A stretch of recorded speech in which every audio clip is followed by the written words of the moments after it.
Hello friends. तो आज हम अपना जो पिछला वीडियो था उसी का एक कंटिन्यूशन वीडियो बना रहे हैं। इससे पहले मैंने 60 से लेके 80 तक के क्वेश्चंस बना दिए थे। आपको उन सारे क्वेश्चन की वीडियो के लिंक डिस्क्रिप्शन में मिल जाएंगे। ये हमारा 81 से आगे 100 तक 20 क्वेश्चन का एक दूसरा सेशन है। तो चलिए शुरू करते हैं। तो देखिए 81 क्वेश्चन कह रहा है, in Microsoft Word you can customize और choose predefined margin settings by going to, मतलब जो आपका जो पेज है उसकी आप मार्जिन को कैसे सेट कर सकते हैं। तो आप जाएंगे लेआउट में और फिर मार्जिन्स में। ये तरीका है जहाँ से आप मार्जिन्स को सेट कर सकते हैं। मार्जिन भी अलग अलग तरीके होती है, कस्टम होती है, नैरो होती है, नॉर्मल होती है। ऑप्शन फर्स्ट आपका इसमें करेक्ट आंसर है। इंसर्ट में जाके मार्जिन का कोई ऑप्शन नहीं, रिव्यू आपकी स्पेलिंग चेक्स के लिए होती है। ड्राइंग में आप टेबल्स ड्रॉ कर लेते हैं, तो फर्स्ट था।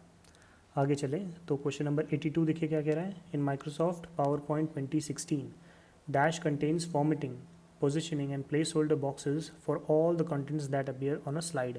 आपकी जो माइक्रोसॉफ्ट पावर पॉइंट 2016 में कौन सा ऐसा ऑप्शन होता है जिसमें आपके पास सारे formatting tools, positioning, place holder boxes, ये सारी चीज़ें एक ही जगह प्रेजेंट होती हैं। तो आपके स्लाइड मास्टर व्यू में होती है। ऑप्शन नंबर डी आपका इसमें करेक्ट आंसर है। बाकी जो आउटलाइन व्यू होता है वो टेक्स्ट को कंटेन करता है, इसमें कोई प्लेस होल्डर और फॉर्मेटिंग की चीज़ नहीं होती है। इसी तरह स्लाइड फॉर्मेट में आपके पास फॉर्मेटिंग टूल्स होते हैं डिज़ाइन करने के लिए, और स्लाइड लेआउट में किस तरह से आपको स्लाइड को देखना है वो होता है। बाकी सारी चीज़ें नहीं होती थी, इसलिए ऑप्शन नंबर डी आपका इसमें करेक्ट आंसर है। आगे चले क्वेश्चन नंबर 83 देखिए क्या कह रहा है। इन माइक्रोसॉफ्ट पावर पॉइंट काफ़ी सारे क्वेश्चन आए हैं। Dash let's you copy all the formatting from one object and apply to another one. Microsoft PowerPoint में एक तरह की फॉर्मेटिंग, मतलब कहने का तात्पर्य जैसे आपने कोई लिखा फॉर्मेट सपोज, और इसको बोल्ड कर दिया, फिर इसको अंडरलाइन भी कर दिया, फिर इस पर कोई कलर कर दिया है, तो ये सारी फॉर्मेटिंग आपको किसी कॉपी करके एक और वर्ड लिखा हुआ है उस पर डालनी है, तो फॉर्मेट पेंटर का इस्तेमाल किया जाता है इसमें।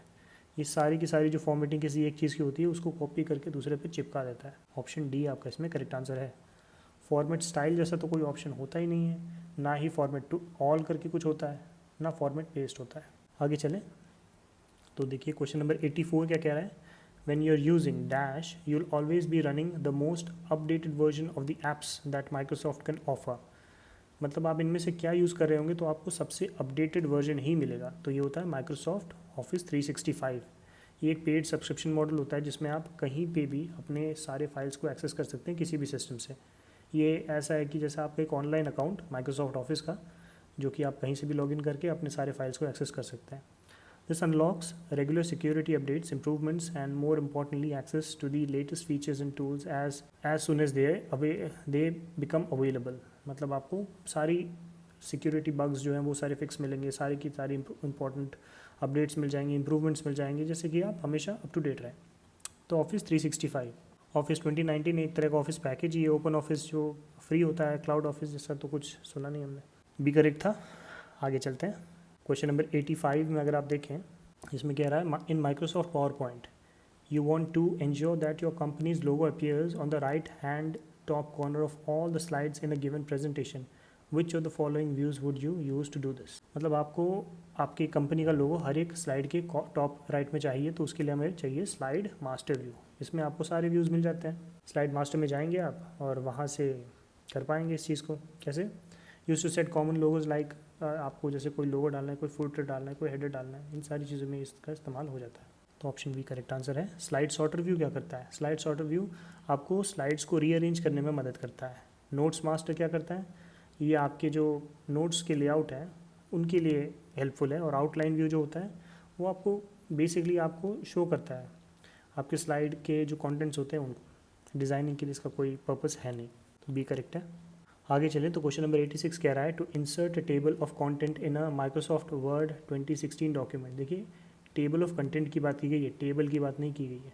टेबल की बात की गई होती तो इंसर्ट से काम हो जाता, लेकिन टेबल ऑफ कंटेंट के लिए हमारे पास रेफरेंसेस है। Option number C. Microsoft Word 2016 में अगर आपको टेबल ऑफ कंटेंट डालना है तो आपको जाना पड़ेगा रेफरेंसेस के अंदर। लेआउट का क्या काम होता है? लेआउट आपका जैसे मैंने अभी बताया मार्जिन, ओरिएंटेशन, पोजिशनिंग के लिए होता है। डिज़ाइन विजुअल फॉर्मेटिंग के लिए होता है, थीम्स के लिए, स्टाइल्स के लिए। रेफरेंसेस जैसा कि मैंने बता ही दिया, आपको टेबल ऑफ कंटेंट डालना हो, बिब्लियोग्राफी डालना हो, कैप्शन डालना हो, टेबल ऑफ कंटेंट डालना हो, मतलब क्या क्या है इस पूरे आपके स्लाइड्स में वो। और इंसर्ट में क्या होता है? पिक्चर डालना, चार्ट डालना, बॉक्सेस, हेडर्स, फुटर्स, इन सब के लिए ये काम आता है। सी करेक्ट था। आगे चलें क्वेश्चन नंबर 87 देखिए क्या कह रहा है। तो in reference to Microsoft Excel please see the contents of the following table. तो देखिए ये टेबल ए है और ये बी है, यहाँ 1 और 2 है, शुरू हो गया। अब देखिए A1 मतलब ये 4 की बात हो रही है, और यहाँ पे देखिए फिक्स्ड वैल्यू कर दी, A2 माने कि 5, ये फिक्स्ड है। अब ये कह रहा है the formula from cell A3 is copied to cell B3। अब देखिए यहाँ पे A3 कुछ यहाँ पे होगा, यहाँ पे क्या आ रहा है A1 इंटू A2, मतलब यहाँ पे हो जाएगा 4 इंटू 5, दैट इज़ 4 5 20। अब इसी को जब आप ड्रैग करके यहाँ पे कुछ फार्मूला लगाएंगे तो देखने वाली बात ये है कि ये जो ये है ये तो सेम रहेगा, लेकिन इसकी जगह अब जैसे यहाँ पे A1 था यहाँ पे तो B1 हो जाएगा, लेकिन इंटू करके यहाँ पे $A$2 ही होगा, क्योंकि ये एब्सोल्यूट रेफरेंस है सेल का। तो इस बार वैल्यू आ जाएगी 6 और इंटू 5 यही वाला रहेगा, तो 5 मतलब कि 30, जो कि है ऑप्शन नंबर सी में। तो देखिए इस तरह के अच्छे अच्छे क्वेश्चन अब आने लगे हैं। आगे चलते हैं, तो क्वेश्चन नंबर 88 पे आ गए। अच्छा एक चीज़ और बताना चाह रहा था मैं, जैसे ये कोई A2 करके सेल है, अगर आपको इसको एब्सोल्यूट में बदलना है तो सीधे सीधे आप F4 बटन दबाएंगे इस सेल को सेलेक्ट करके, तो अपने आप ये फिर एब्सोल्यूट रेफरेंस में आ जाएगा। ये एक पार्ट था जो पिछले में छूट गया। अब आगे चलते हैं। देखिए क्वेश्चन नंबर 88 क्या कह रहा है, dash is an establish set of rules to that determine how data is transmitted between different devices in the same network, especially it allows connected devices to communicate with each other regardless of any differences in their internet process structure or design। मतलब कि कौन से वो नियम हैं उनके बारे में पूछ रहा है जो कि डेटा को एक जगह से दूसरी जगह ट्रांसमिट करने के लिए मदद करते हैं। तो वो होता है मतलब एक तरह का वो प्रोटोकॉल होता है जिसे कि हम नेटवर्क प्रोटोकॉल कहते हैं। जब आप TCP IP और OSI मॉडल पढ़ेंगे तो ये ज़रूर से आएगा नेटवर्क प्रोटोकॉल। यही इंश्योर करता है कि आपका जो डेटा है वो एक जगह से दूसरी जगह चले जाए, भले आप चाहे फ़ोन से चला रहे हो और दूसरा चाहे ब्रॉडबैंड से चला रहा हो, डेटा चला जाएगा। तो ऑप्शन बी नेटवर्क प्रोटोकॉल इसका करेक्ट आंसर है।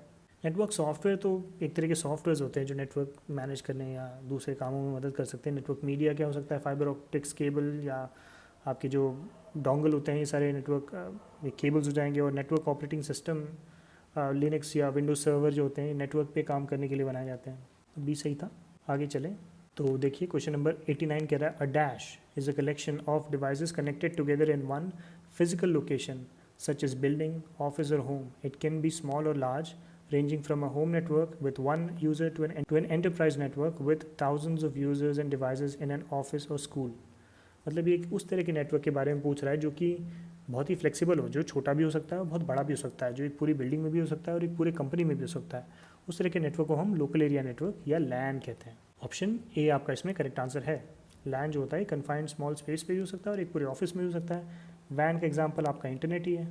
Van is wide area network, मतलब नेटवर्क्स ऑफ नेटवर्क, बहुत सारे लैन मैन मिला के वैन बन जाता है।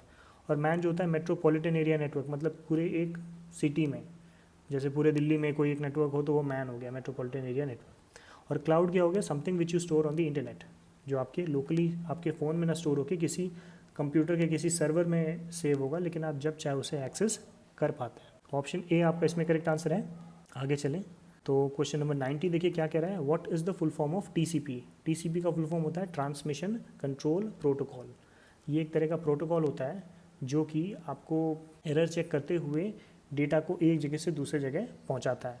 इंटरनेट TCP पे ही काम करता है, TCP IP मॉडल पे काम करता है। एक OSI मॉडल भी होता है लेकिन वो प्रैक्टिकल नहीं होता, वो थियोरेटिकल होता है। TCP IP पे ही चीज़ें एक जगह से दूसरे जगह जाती हैं। चार इसमें टोटल 4 लेयर्स होती हैं, आपको इनके TCP IP और OSI मॉडल के लेयर्स पर लेना चाहिए, उसमें 7 इसमें 4। तो ऑप्शन नंबर आपका इसमें कौन सा सही हो गया, transmission control protocol, option C. आगे चलें तो क्वेश्चन नंबर 91 देखिए क्या कह रहा है, which of the following devices is used for connecting computers in a star topology. Star topology बोले तो एक सेंट्रल डिवाइस, उसके बाद सारे ऐसे ऐसे जुड़े होंगे। तो इसके लिए आपके पास सेंट्रल डिवाइस एक हब होगा।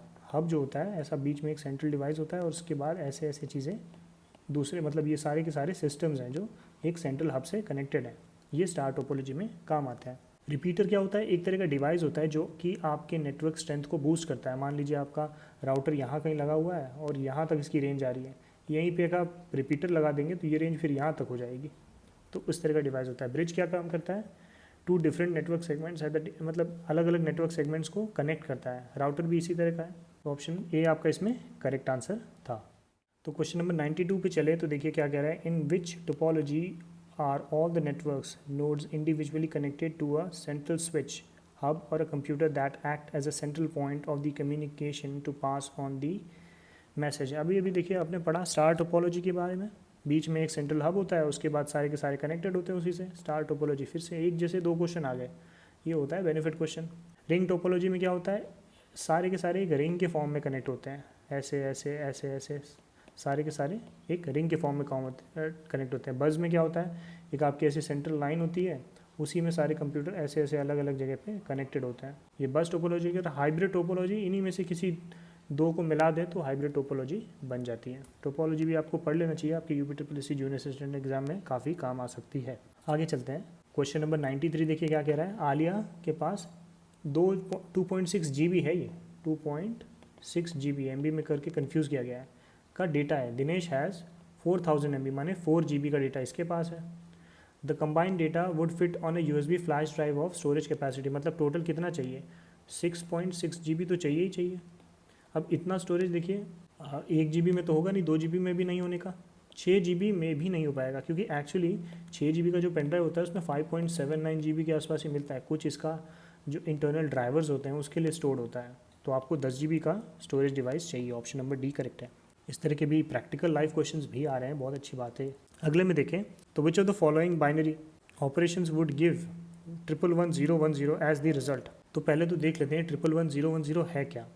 तो 111 और 010, मतलब ये तो हो गया 2 का पावर 0, 2 का पावर 1, फिर 2 का पावर 2, 2 का पावर 3, 2 का पावर 4, 2 का पावर 5।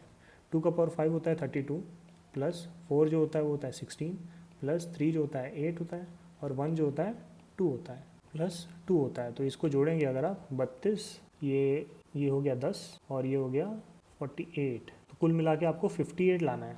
अब 58 लाने के लिए आपको क्या करना पड़ेगा, किसी एक को पकड़ लेते हैं। तो मुझे तो आंसर पता है, बाकी आप इसे सबको कैलकुलेट कर लीजिएगा। ये बी वाला आंसर है, डायरेक्टली करते हैं 100,101।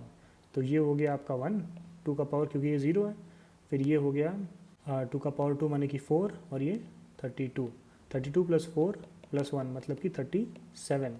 और इसको ले लेते हैं 10101, तो ये हो गया 1, और ये हो गया आपका 4, और ये हो गया 8 और 16, मतलब कि 16 प्लस 4 प्लस 1, 16 20 21, मतलब 37 प्लस ये आपका 21, तो कितना हो गया 7 और 1 8, 3 और 2 5, 58, जो कि आपसे पूछा भी गया था।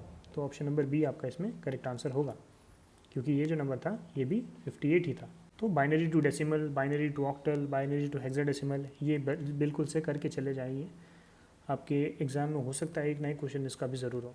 आगे चलें तो अगला क्वेश्चन कह रहा है the dash is a small computer program that controls the computer from the time it powers on until the time the operating system takes over. मतलब ऑपरेटिंग सिस्टम के शुरू होने से पहले कौन सा पार्ट कंप्यूटर का काम करता है वो पूछा जा रहा है। तो उसको हम कहते हैं BIOS, basic input output system, full form होता है बेसिक इनपुट आउटपुट सिस्टम। ये जब आपका कंप्यूटर शुरू होता है तो सारी चीज़ें चेक करता है कि आपके पास आपके सिस्टम में रोम लगा है कि नहीं, सॉरी रैम लगा है कि नहीं, कीबोर्ड माउस हार्ड डिस्क सब सही से चल रही है कि नहीं। CMOS होती है ये एक तरह की बैटरी होती है जो आपके सिस्टम में लगी होती है, इस तरह की पिल शेप्ड। ये जो बैटरी होती है इसी की वजह से आपका सिस्टम जो है जब भी आप रीस्टार्ट करते हैं या बंद कर देते हैं, पावर ऑफ कर देते हैं, फिर भी टाइम सेम रहता है। ये पोस्ट का फुल फॉर्म होता है पावर ऑन सेल्फ टेस्ट, इसका फुल फॉर्म होता है। ये क्या काम करता है, ये मतलब ये बायोस के ज़रिए चेक करता है कि सारे हार्डवेयर कनेक्टेड है कि नहीं। इसका मेटल ऑक्साइड सेमीकंडक्टर होता है, सी का आप फुल फॉर्म इसका ज़रूर देख लीजिएगा, CMOS का फुल फॉर्म हो सकता है आ जाए। और EPROM क्या होता है, ये होता है erasable programmable read only memory. अब देखिए ये रोम भी कई तरह के होते हैं, मैं एक बार आपको समझा देता हूँ। ये EPROM का मतलब होता है erasable programmable read only memory, मतलब इरेज कर सकते हैं फिर प्रोग्राम करके कर सकते हैं इस तरह की मेमोरी को। ये UV के अल्ट्रावायलेट रे के जरिए से इरेज कर दिया जाता है और फिर से इसे रीप्रोग्राम किया जाता है। बाकी इसके अलावा एक EEPROM भी होता है, EEPROM। इसमें क्या है, आप इलेक्ट्रिकली इरेज करके प्रोग्राम कर लेते हैं इसे कई बार। तो इसमें UV की जगह पे आप इलेक्ट्रिसिटी का इस्तेमाल करते हैं, रीप्रोग्रामिंग के लिए काफ़ी काम आता है। इसी तरह एक PROM होता है, प्रोग्रामेबल रीड ओनली मेमोरी। जब मैन्युफैक्चरर से जब आपका सिस्टम आता है तो पहली बार उसे प्रोग्राम करता है। तो इस तरह 3 तरह के रोम होते हैं, एक PROM, एक EPROM, एक EEPROM। और रोम का फुल फॉर्म क्या है, रीड ओनली मेमोरी। जो कि आपके बायोस मतलब रीड ओनली मेमोरी जो शुरुआत में सिस्टम चलता है, बायोस जो काम करता है वो रोम के ही काम करता है, क्योंकि बायोस जो आपके रोम में ही स्टोर्ड होता है। तो ऑप्शन नंबर बी आपका इसमें करेक्ट आंसर था। आगे चलते हैं। अब देखिए अगले क्वेश्चन में कह रहा है what is the type typical range of RAM size in a standard laptop use for office work. Office work में जो टिपिकल लैपटॉप होता है उसमें क्या होता है, ये तो बहुत ईजी क्वेश्चन हो गया। जनरली 4 से 16 GB का रैम हमें ऑफिस वर्क में चाहिए होता है। ये बहुत कम हो गया, ये भी बहुत कम है, ये बहुत ज़्यादा है, ये इसकी ज़रूरत है नहीं हमें। नॉर्मली ऑफिस वर्क में इतनी ज़रूरत नहीं होती, इसलिए ऑप्शन नंबर सी आपका इसमें करेक्ट आंसर होगा। 97 में चलें तो देखिए the part of CPU which contains circuitry that uses electrical signals to direct the entire computer system to carry out और execute stored program instruction is known as. तो ये एक तरह का कंट्रोल यूनिट होता है जो आपके सारे मतलब इलेक्ट्रिकल सिग्नल्स को डायरेक्ट करता है कंप्यूटर प्रोग्राम में, जिससे कि वो स्टोर्ड प्रोग्राम को एग्जीक्यूट कर सके, इंस्ट्रक्शन को एग्जीक्यूट करे। तो कंट्रोल यूनिट होता है। अर्थमेटिक लॉजिकल यूनिट या आपका कैलकुलेशन के तौर पे काम आता है ना, perform arithmetical and logical operations. Register जो होता है वो एक फास्ट लोकेशन स्टोरेज लोकेशन होता है जो कि CPU में होता है और ये स्टोरेज के लिए काम आता है। प्रोग्राम काउंटर ये देखता है कि कौन कौन से इंस्ट्रक्शन एग्जीक्यूट हो गए, ये उनको काउंट करता चलता है। ऑप्शन नंबर ए आपका इसमें करेक्ट आंसर था। 98 पे चलें तो देखिए फिर से आ गया रैम के अलग अलग, पहले अभी मैंने रोम के टाइप्स बताया, अब रैम के टाइप आ गया। Dash requires constant power flow in order to function because of the continuous power it doesn't need to be refreshed to remember the data being stored. However, it is volatile memory, which means that all the data that had been stored becomes lost once the power is cut off. तो इनमें से कौन सा वो होता है RAM जो कि उसे कंटिन्यूस पावर चाहिए होती है, उसको रिफ्रेशिंग की ज़रूरत नहीं होती, तो वो होता है स्टैटिक रैम। एस रैम जो होता है उसको वो डेटा को होल्ड कर पाता है जब तक कि उसमें पावर आ रही है, उसको रिफ्रेश करने की बार बार ज़रूरत नहीं पड़ती। जैसे कि डी रैम जो होता है उसको बार बार रिफ्रेश करने की ज़रूरत पड़ती है पावर के साथ साथ, तो ये थोड़ा स्लो होता है, जबकि एस रैम जो होता है वो फास्ट होता है। और एस एस रैम जैसा तो कुछ होता ही नहीं। एस डी रैम होता है सिंक्रोनस डी रैम का ही एक पार्ट है, ये भी बार बार सिंक्रोनाइज करता है टाइम के साथ, लेकिन हमारा जो इसके लिए क्वेश्चन के लिए आंसर है वो है S RAM. S RAM D RAM से बेहतर होता है। आगे चलते हैं तो क्वेश्चन नंबर 99 देखिए क्या कह रहा है। A multitasking operating system means that. एक मल्टीटास्किंग ऑपरेटिंग सिस्टम क्या होता है, वो एक उस तरह का सिस्टम होता है जो कि सेवरल प्रोग्राम्स को एक साथ ऑपरेट करवा ले। Several programs can be operated concurrently, एक साथ कई सारे प्रोग्राम रन करें, उसे आप मल्टीटास्किंग ऑपरेटिंग सिस्टम कहेंगे। ऑप्शन सी आपका इसमें करेक्ट आंसर है। आगे चलें क्वेश्चन नंबर 100 देखिए क्या कह रहा है। Which of the following statement is not true with regard to the auto filter option in Microsoft Excel. Microsoft Excel में ऑटो फिल्टर क्या काम नहीं करता है, नॉट लिखा हुआ है। By filtering information in a worksheet you can find values quickly. तो फिल्टरिंग का तो ये काम होता है, तो ये तो सही है। You can set a filter on one column of data at a time. तो आप फिल्टर एक बार में एक ही कॉलम पे डाल पाते हैं शुरू में, तो हाँ मतलब आप मल्टीपल कॉलम्स में डाल सकते हैं, लेकिन वन एट अ टाइम, तो ये भी ठीक है, ये भी ठीक था। You can control not only what you want to see but also what you want to exclude. तो ये भी ठीक है, मतलब आप फिल्टर से करते क्या है, जो चीज़ आपको चाहिए उसे रखते हैं और जो चीज़ नहीं चाहिए उसे हटा देते हैं। तो आपका करेक्ट ऑप्शन जो है वो डी ही बना। You can search for text and numbers using the auto filter option. उसके लिए हम फाइंड एंड रिप्लेस का इस्तेमाल करते हैं, इसका इस्तेमाल नहीं करते हैं। सर्च के लिए आपके पास सर्च टूल है, फाइंड टूल है, तो ये गलत हो गया। तो उम्मीद करता हूँ ये आपके जूनियर स्टूडेंट के एग्ज़ाम से पहले ये पेपर कुछ हद तक हेल्प करेगा। ये जो 40 क्वेश्चन है ये कंप्यूटर ऑपरेटर के जो पेपर हुआ था UPSSC का, उसके क्वेश्चन हैं, और ये काफ़ी हद तक रिलेटेड है जो जूनियर स्टूडेंट का पेपर हुआ था। मतलब इसका लेवल जो मैं देख पा रहा हूँ ये बहुत हद तक जो लास्ट जूनियर स्टूडेंट का पेपर हुआ था 2023 में उससे काफ़ी हद तक रिलेटेड है। तो इससे आपको आपके फोर्थ कमिंग पेपर जो कि जस्ट अब एक वीक बचे हैं उतने ही दिन में है, तो काफ़ी हेल्प मिलेगी। मैं ज़्यादा वीडियो नहीं बना पाया क्योंकि मेरे खुद भी पेपर है। वीडियो के साथ यहाँ तक बने रहने के लिए बहुत बहुत धन्यवाद।